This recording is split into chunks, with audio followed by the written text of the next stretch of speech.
Gaza സിറ്റിയിൽ കടന്നുകയറിയ Israel സേന വ്യാപകമായ ആക്രമണങ്ങൾ അഴിച്ചുവിടുകയാണ്. സിവിലിയൻ കേന്ദ്രങ്ങൾക്ക് നേരെ അറ്റാക്ക് ഉണ്ടാകുന്നു. ഇന്നലെ മാത്രം നിരവധി ഉൾപ്പെടെ 85ഓളം പേരാണ് ആക്രമണങ്ങളിൽ കൊല്ലപ്പെട്ടിട്ടുള്ളത്. ഗസ സിറ്റിയിലെ ദറജ് പ്രദേശത്ത് കുടുംബങ്ങൾ താമസിക്കുന്ന കെട്ടിടത്തിനുമേൽ ഇസ്രായേൽ സേനയുടെ ബോംബിംഗ് ഉണ്ടായി.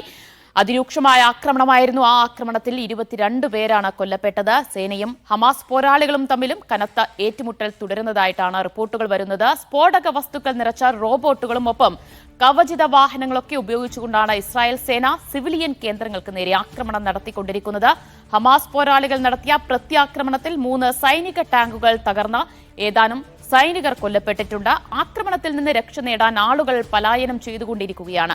6 ലക്ഷത്തോളം പേരാണ് ഗസ സിറ്റിയിൽ നിന്ന് പലായനം ചെയ്തു കഴിഞ്ഞിട്ടുള്ളത്. ഇപ്പോഴും 5 ലക്ഷത്തോളം ഫലസ്തീനികളാണ് പോകാൻ മറ്റിടങ്ങളില്ലാതെ ഗസ സിറ്റിയിൽ തന്നെ തുടരുന്നത്.